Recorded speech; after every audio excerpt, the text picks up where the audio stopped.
Cahier de l'Ange numéro 21, le 21 mai 2019. Qui aura encore la chance de mourir définitivement? Alter et prédateur hyperdimensionnel, le rôle des consciences Léo pendant la transition. Parmi les domaines de conversation entre gens, la mort est le sujet le plus tabou qui soit. À son propos, la plupart préfèrent ignorer la vérité au profit des mensonges dogmatiques ou religieux. Car ce que les gens ne savent pas, c'est que mourir ne se passe pas forcément comme ils le croient et qu'on ne peut commencer à accepter cette vérité que lorsqu'on est devenu capable d'ingurgiter une bonne poignée de pilules rouges. Parler de la mort revient d'abord à accepter la part illusoire de notre mort. Car après la mort, tout le monde ne va pas au même endroit. D'ailleurs, si nous nous contentons d'admettre que ce que nous croyons ou voyons, nous ne faisons que de façon très réductrice, présumer sans grande réflexion. Toutefois, nous savons déjà que ce que nous voyons ou croyons n'est pas toujours la réalité. Car un cadavre n'est pas forcément un mort, et un vivant n'est pas forcément vivant, dans le sens où la définition d'un vivant n'est pas toujours objective. Ne nous fions donc pas aux apparences. Elles sont souvent trompeuses. Suffisamment de médecins ou de soignants pourraient en témoigner. Aussi, pour aborder la question de la mort, nous ne devons pas seulement nous contenter d'aborder le sujet de l'après-vie, mais de la manière dont l'âme peut plonger dans d'éventuelles autres réalités. Beaucoup de morts-vivants, s'ils avaient conscience de leur statut, pourraient également témoigner que l'après-vie n'est pas toujours rose, voire même s'avérer pire que l'enfer. Car il y a quantité de morts-vivants sur notre planète qui se croient vivants, ou bien qui ne savent pas que leur étincelle vitale est en train de s'éteindre. Les individus de ce genre ne font que persister dans une illusion qu'ils se répètent en boucle. Même que dans notre monde, les bouddhistes l'appellent la réincarnation. Revenons maintenant à un sujet d'actualité plus terre-à-terre et qui, dans le panorama des actualités en France comme à l'étranger, commence à devenir un peu trop familier. Il y a quelques jours, l'ange nous avait communiqué des informations assez étonnantes que voici. Ne vous êtes-vous jamais demandé d'où proviennent subitement tous ces escadrons de gendarmes, de militaires ou compagnies de sécurité utilisés sur les lieux des conflits ou des manifestations et qui, comme des automates, exécutent les ordres sans présenter la moindre empathie ou compassion envers le peuple?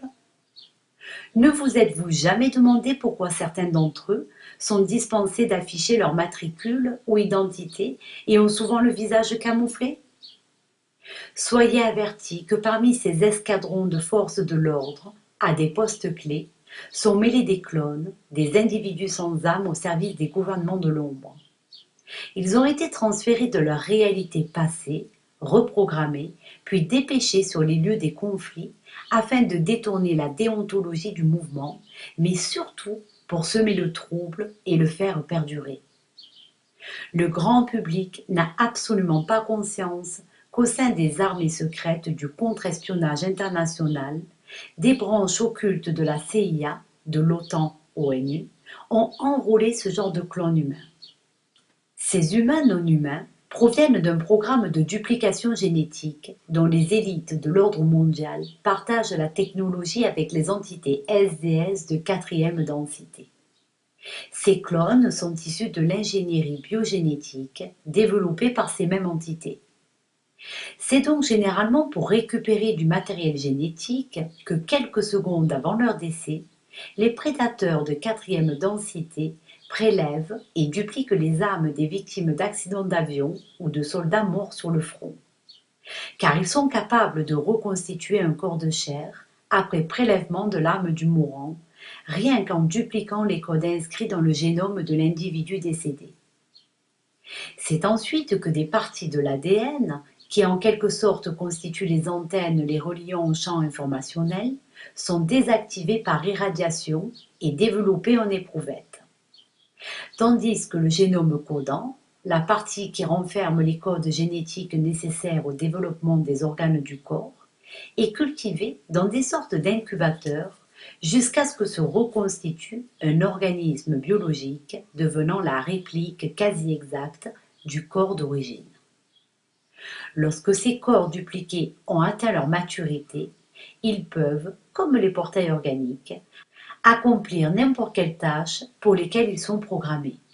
Les services de contre-espionnage utilisent souvent ce genre de clones humains très intelligents mais sans conscience pour perpétrer des attentats sous faux drapeau. Ils peuvent ainsi éviter d'être directement impliqués et agir tout en empêchant qu'on puisse remonter à leur commanditaire.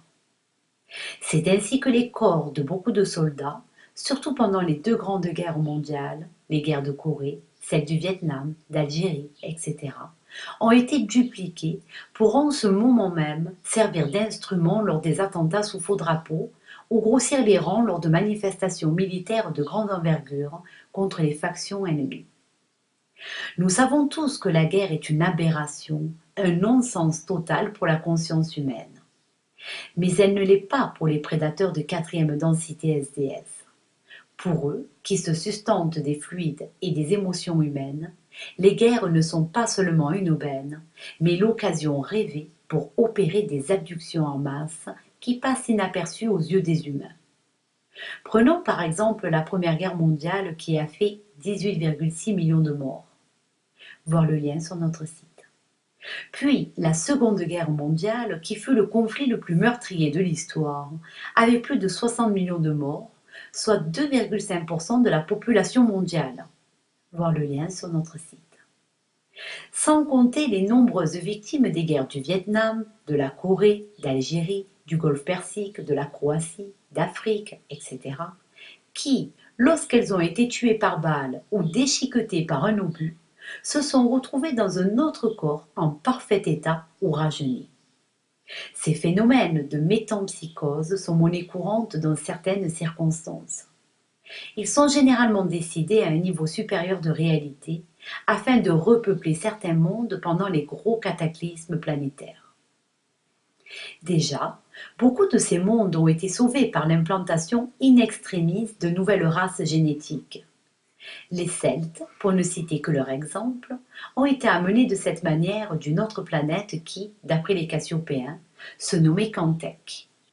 L'humain croit donc trop souvent que mourir signifie que l'âme quitte son corps hôte pour rejoindre l'astral supérieur, qui dans le jargon des Léos et des Cassiopéens correspond à la 5e densité, ou selon Anton Parks, à l'Angale. Mais l'âme ne quitte pas toujours son corps de cette manière-là. Elle peut parfois rejoindre des fréquences inférieures de l'Angale, des densités supérieures, elles-mêmes constituées de différents paliers de résonance vibratoire. La 5e densité est un lieu de repos pour l'âme, dans laquelle elle ne se constitue pas de corps. La 6e densité est une densité dans laquelle l'âme possède une forme corporelle que vous, humains, considérez comme éthérique. Vous croyez qu'elle est éthérique parce qu'elle n'est pas construite dans un corps de carbone. En réalité, les corps éthériques ont une apparence plutôt plasmatique, car évoluant dans des mondes d'hydrogène, ils sont beaucoup moins denses et quasiment imperceptibles au sens humain. Enfin bref, pour remettre un peu de clarté dans ce prologue et pour ne pas trop laisser languir les lecteurs, allons droit au but. Pour ce faire, nous devons d'abord oser mettre en lumière les mobiles occultes de toutes ces guerres qui ont jalonné l'histoire humaine. Nous devons également accepter de remettre en question les innombrables cas de disparition d'enfants à travers le monde, les soi-disant disparus ou morts pour la patrie sur les champs de bataille, ou encore de chercher à comprendre la raison des multiples crashs d'avions qui ont entaché les transports aériens ces dernières années. Aborder ce sujet suppose également de pouvoir accepter de pénétrer l'illusion du temps, de même que celle des croyances auxquelles, dû à la vulgarisation des expériences de NDE, l'homme s'attache désespérément. Car rappelons-le encore, il n'existe pas qu'une seule manière de quitter le corps au moment de la mort. Nous l'évoquons souvent dans les dialogues, la notion de l'écoulement linéaire du temps est propre à la conscience de l'humain qui habite le monde de 3e densité de réalité. Elle est une illusion fondamentale à dépasser si nous cherchons à aborder les différentes manières de changer ou de quitter ce monde et gagner les sphères de réalité supérieure dans lesquelles il n'y a plus ni temps ni vitesse à la manière que le conçoit la conscience humaine ordinaire. Car pour certaines traditions, comme celle des initiés cathares, changer de réalité avait un tout autre sens. Ils appelaient cela non pas la mort, mais la transmigration de l'âme. Questionné au sujet de cette fameuse transmigration de l'âme, dont les initiés possédaient la connaissance, l'ange nous avait donné de précieuses indications. Les différentes possibilités de passage d'une réalité à une autre étaient familières des cathares, templiers, cagots et autres initiés au mystère. Ces transmigrations se produisent lorsque l'âme et l'esprit, une fois détachés du cadavre, se retrouvent dans un autre corps quasi identique à celui qu'ils viennent de quitter. Les sciences appellent cela la métempsychose. C'est ce même phénomène que décrivait Carlos Castaneda dans son livre « Le voyage définitif ». Il existe également une autre forme de migration de l'individu appelée la métensomatose.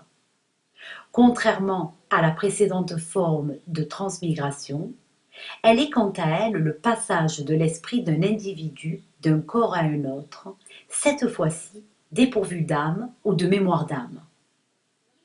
La métensomatose, transmigration d'une dimension de troisième densité vers une réalité parallèle de troisième densité, n'est généralement pas un processus naturel. Elle peut être accidentelle dans le cas d'une ouverture impromptue de fenêtre entre deux dimensions de réalité, ou alors lors d'un changement dimensionnel de fin de cycle, tel que celui qui s'annonce. Mais elle est généralement produite par une technologie de démolécularisation-remolécularisation transdimensionnelle, opérée par certains opérateurs du corpus SDS. Ces êtres de quatrième densité peuvent s'autoriser ce genre d'opération lorsqu'un individu persiste à rester non initié à leur réalité d'existence, c'est-à-dire lorsque son petit moi-je insiste à ignorer l'intrusion psychique du prédateur qui alors manipule allègrement son ego. Il est proverbial que la plus grande ruse du diable est de faire croire qu'il n'existe pas, ou bien qu'il est amour, paix et lumière. Mais celui qui ignore cette vérité offre son consentement tacite au corpus prédateur afin qu'il puisse opérer. Et ce corpus opère lors des abductions, autrement dit, pendant le transfert provisoire mais forcé de certains individus de la troisième vers la quatrième densité de réalité. Il s'agit alors d'un kidnapping transdimensionnel d'une réalité vers d'autres dimensions de réalité. Dans ce cas, les entités hyperdimensionnelles n'enfreignent pas le libre arbitre de l'homme, puisque ne cherchant pas à savoir et se contentant de ne pas croire à leur existence et leur influence transdimensionnelle, souvent même complètement ignorant des différentes formes de manipulation psychique, l'individu leur offre tout bonnement son accord tacite. Généralement, il n'a même pas conscience que c'est parce qu'il persiste à rester ignorant qu'il offre son âme à ces diables hyperdimensionnels. C'est pourquoi la connaissance protège et l'ignorance expose au péril. Toutefois, mais plus rarement, cette technologie de démolécularisation-remolécularisation peut être utilisée par les êtres de sixième densité SDA lorsque leur essence se propose de soutenir l'évolution des âmes de troisième densité. C'est ainsi que parfois, certains êtres provenant de densités supérieures se mélangent avec l'humanité en difficulté afin de relever son niveau fréquentiel. Ceci dit, vous devez vous rappeler que les entités prédatrices sont, dans le pire des cas, des parasites qui utilisent la psyché de l'humain afin de manipuler ses facultés innées de créateur dont il pourrait disposer de par sa reliance à son soi supérieur. Il est évident toutefois que ce n'est pas l'humain ordinaire qui est le véritable créateur de la matière. Mais à des fréquences supérieures, c'est son soi suprême qui doucement l'y amène. Il faut savoir que la vie sur la planète Terre, dans votre système solaire, même dans votre univers, est imaginée à partir d'un niveau supérieur d'existence, elle-même exprimée dans les mondes par la septième densité de conscience. C'est donc à chaque grande mutation de la conscience globale, chaque retournement de cycle d'évolution, que vos scientifiques déterminent à tort comme étant le Big Bang, que votre monde, votre réalité, change de densité. Cela a toujours été le cas, car l'univers a toujours existé et ne s'arrêtera jamais. Il n'y a jamais eu de début, de fin, ni de Big Bang, que cela soit clair. Votre réalité n'a pas été créée par la conscience de l'homme ordinaire.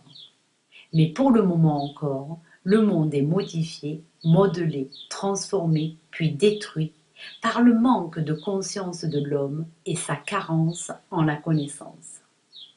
Son intellect limité, mécanique et anthropique, uniquement intéressé par l'argent et le pouvoir sur la matière déterminant l'actuel chaos mondial, il est resté insouciant de la portée de son comportement prédateur et de ses actes. Question à l'ange. Alors comment se crée la matière qui forme la réalité? Répondre à cette question nécessite une parenthèse au sujet. Soit. La matière est agrégée par le champ informationnel, qui est une sorte de champ de conscience-intelligence.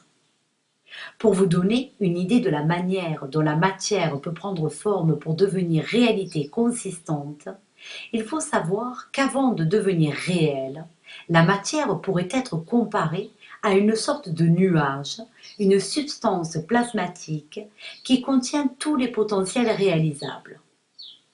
Elle est comme de la pâte à modeler éthérique et sensible, qui rien que par l'énergie de la pensée peut prendre forme. Les particules de matière sont donc créées à un niveau subatomique par densification de la lumière ou d'une lumineuse idée. La lumière, formée de protons, photons, tachyons, neutrinos, etc., qui ne sont que des corpuscules visibles porteurs d'informations, sont ceux qui vous font percevoir la matière comme quelque chose de dense et inerte. Nous pourrions comparer ce processus de densification de la lumière à la photosynthèse des plantes qui transforment les photons en sucre. Le sucre n'est donc rien d'autre que de la lumière devenue matière grâce au programme inscrit dans la génétique du végétal par les consciences supérieures des planificateurs de vie. En réalité, si on peut le dire ainsi, la matière que vous percevez n'est donc que onde de gravité instable, vibration, électromagnétisme, donc finalement de la lumière densifiée. Elle est de l'énergie solidifiée par de l'information qui est imaginée et projetée vers votre troisième densité par un centre de conscience situé à un niveau supérieur de réalité. Les traditions avaient parfois appelé ce centre de conscience archange créateur. Dans votre réalité, la gravité est donc issue d'un mouvement, une sorte d'impulsion produite et projetée dans votre monde par ce centre de conscience. C'est donc depuis les centres de conscience supérieurs que vous est proposée la configuration de la réalité qui constitue votre environnement. À partir de ce niveau supérieur, elle est imaginée afin d'informer la substance plasmatique et lui donner forme. À son niveau, l'humain, doté d'un centre de croyance très étroit, doit alors se contenter d'utiliser la matière déjà existante afin de la transformer ou la manipuler. Mais il ne peut pas encore être inventeur des nouvelles combinaisons de particules qui constituent le monde de matière de quatrième densité, puisque de nouveaux éléments chimiques y feront leur apparition.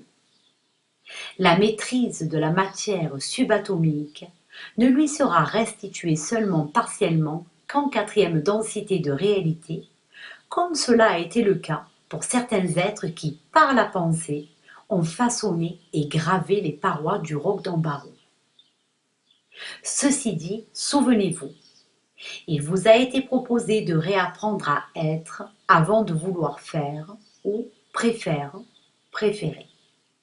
Vous deviez comprendre comment utiliser la matière préexistante pour apprendre à l'utiliser vous-même, la transformer selon votre propre éthique, votre imagination et votre créer-activité, et non plus pour créer une réalité matérielle à mauvais escient, pilotée par l'ego, tel que le corpus SDS vous le faisait faire. De plus, pour matérialiser cette nouvelle réalité, vous étiez invité à collaborer sous la forme de groupes d'âmes, tel que vous le faites maintenant, afin que la fréquence de résonance de l'entité groupe ou unité tribale génique, que désormais vous formez, propulse naturellement vos consciences en direction de la quatrième densité de réalité. Toutefois, cette quatrième densité de réalité ne sera tangible qu'après le chaos actuel, lorsque cette fois-ci, un nouveau monde SDA renaîtra de ses cendres et que vous retrouverez votre légitimité d'être dans la dimension de réalité que vous avez imaginée en collectivité. Vous deviendrez les inventeurs légitimes de votre nouvelle réalité à partir de la matière préexistante qui vous a été mise à disposition par les entités SDA de sixième densité. Et c'est donc parce que certains parmi vous ont déjà vécu cette aventure collective que l'expérience de l'écoléo vous semble si familière. Mais c'est également pour cette raison que vous devez rester vigilant à ne plus participer au jeu du corpus prédateur, qui en vous persuadant de toutes sortes de peurs, de jalousie, d'angoisse, de doute, d'attachement, de culpabilité, pensées qui ne sont pas vôtres, essaye à tout prix de détruire les germes de cette néo-création collective. Parmi les entités du corpus SDS, certaines utilisent les capacités de la conscience humaine pour apprendre à manipuler ou transformer eux-mêmes les formes de vie déjà existantes. Mais à leur stade d'évolution de conscience, même s'ils peuplent des densités supérieures, il ne leur est pas encore permis de produire des formes de vie qui se combinent au niveau subatomique. Pour le moment, ces prédateurs psychopathes, qui occupent le niveau humain, ne sont restés qu'au stade de savoir les détruire. Il s'agit aussi de sortir de la croyance que tous les prédateurs reptiliens, gris ou autres, sont automatiquement vos ancêtres. Certains le sont, mais beaucoup parmi eux n'ont utilisé qu'épisodiquement la forme humaine pour modifier une partie de la création. Malgré cela, ceux du corpus SDS persisteront toujours dans le rôle de parasites, même après la transition dans le futur de l'humanité de troisième densité, et il en sera toujours ainsi. Alors que, grâce à la persévérance du travail intérieur de certains groupes humains, d'autres ne le seront plus. Ils auront réussi à rejoindre le collectif de 5 sixième densité des créateurs planificateurs de vie, qui, eux, disposent de la conscience hyperdimensionnelle. Question à l'ange. Alors qu'en est-il de la quatrième densité qui accueillera les fréquences de conscience de la future humanité? Vous savez déjà que la quatrième densité propose un potentiel environnemental quasi identique à celui de la troisième densité qui vous environne. Mais elle est conduite par des consciences qui vibrent à des fréquences beaucoup plus élevées et plus intelligentes que celles qui constituent les mondes de troisième densité actuelle. Ceci dit, des transitions dimensionnelles ont toujours eu lieu sur Terre. La dernière en date avait par exemple laissé des traces incontestables de modifications de taille, de poids, de même que dans le relief de la planète Terre. À certaines époques, la Terre accueillait une réalité de gigantisme, puisqu'il existait des civilisations humaines géantes, de la végétation et des animaux titanesques, tels les souches d'arbres fossilisées, les Devil's Tower, ou les dinosaures diplodocidés dans le Wyoming. Lors de cette transition d'un monde à l'autre, la plupart de ces créatures gigantesques disparurent pour laisser place à des créatures plus petites qui avaient réussi à adapter leur génétique pour endurer le processus de métensomatose, transmigration, dans leur nouvelle réalité. La transition qui s'annonce risque encore une fois de réduire la taille de certaines créatures qui la peupleront. C'est pourquoi, dans votre futur, les humains paraîtront plus petits que leur taille moyenne actuelle. Cependant, leur environnement sera, lui aussi, adapté à leur nouvelle taille. Il s'agit donc de comprendre définitivement que le concept de distance, de poids, de vitesse, de densité et de masse n'a rien à voir avec la manière dont les conçoit la conscience humaine, ni même sa science actuelle. Car en quatrième densité, la physique et la géométrie ne répondent pas aux mêmes lois physiques. Prenons l'exemple du mètre étalon qui pourrait à la fois mesurer quelques millimètres, comme il pourrait mesurer plusieurs centaines de mètres, cela parce que la notion de distance n'aura plus de sens en quatrième densité. Dans la réalité des mondes hyperdimensionnels, les concepts de linéarité, du temps et de mesure n'ont plus raison d'être, puisque les entités qui les peuplent savent manifester plusieurs réalités à la fois. Question à l'ange. Comment pourrions-nous imaginer le déroulement de la transition en quatrième densité? La transition en quatrième densité consiste à la fois en un phénomène psychique, génétique, puis physique. Nous l'avons déjà évoqué. Vous aurez de plus en plus la sensation de perdre l'équilibre à cause d'une impression de non-contrôle de l'équilibre kinésique qui participait à soutenir votre existence dans la troisième densité. Ces pertes d'équilibre sont les prémices du changement de densité désormais très proche. Elles sont simplement liées au ralentissement de la vitesse de rotation de la Terre que les gens hyper-magnétosensibles peuvent percevoir. Toutefois, arrivera un moment où une sorte de signal électrique activera les gènes de votre corps, ce qui progressivement vous transformera physiquement et vous allouera une capacité de réception du champ informationnel plus élargie. Et selon votre perception linéaire du temps, cette transformation s'effectuera probablement en quelques jours seulement. Vous serez alors conduit en quatrième densité et réapparaîtrez régénéré en troisième densité. Et lorsque vous passerez de la troisième à la quatrième densité, vous pourrez visualiser et décider quelle sera votre réalité, puisque vous aurez conscience de créer votre réalité à partir du quatrième niveau. La réalité à ce niveau apparaîtra comme dans un rêve et ne sera donc pas manifestée, mais restera sous forme d'ondes d'énergie potentielle. Vous pourrez donc modifier ces potentiels en y pensant simplement, pour ensuite créer la réalité que vous aurez choisie en la densifiant, la solidifiant, telle que vous l'aurez souhaité. Cette transformation sera en fonction de la prédisposition du cerveau récepteur qui, au travers de la connexion du système nerveux central, connectera la conscience de votre esprit aux fréquences des niveaux supérieurs. Il est donc très important de continuer de préparer votre génétique à encaisser cette transition en poursuivant au possible le régime paléocétogène. De plus, ce régime alimentaire vous protège en grande partie d'une manipulation directe par le corpus prédateur. La suppression des sucres, l'augmentation des graisses, l'iode et le jeûne intermittent ont déjà produit un effet salutaire sur la régulation des gènes, le métabolisme énergétique, la résistance au stress oxydatif et le fonctionnement mental. Cela dit, votre travail sur soi, par vos partages et échanges, est sur le point de vous préparer à des changements époustouflants et rapides. Et c'est au niveau biologique que votre organisme se charge d'encaisser ce changement. Vous avez été préparé à cela par des charges virales intentionnelles provenant d'autres densités qui, grâce à l'ingénierie biogénétique avancée, ont contribué à accélérer votre mutation génétique.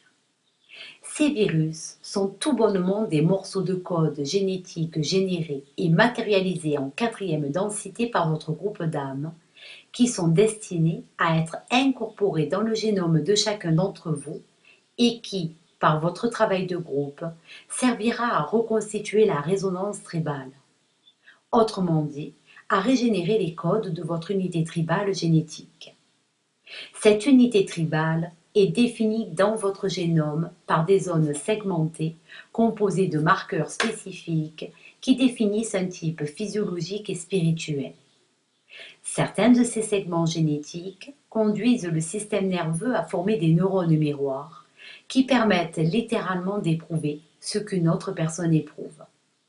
Ces segments génétiques miroirs influencent également l'état hormonal de l'individu, lequel, par son comportement, peut influencer le futur développement d'une autre personne, surtout entre parents et enfants. Et c'est cette unité tribale génétique codée dans le génome de certains individus qui, au moment critique, finira par réveiller le centième singe et déclenchera le signal de la transition. Cette échéance est désormais très proche. Transmis par Sand Et Genaël.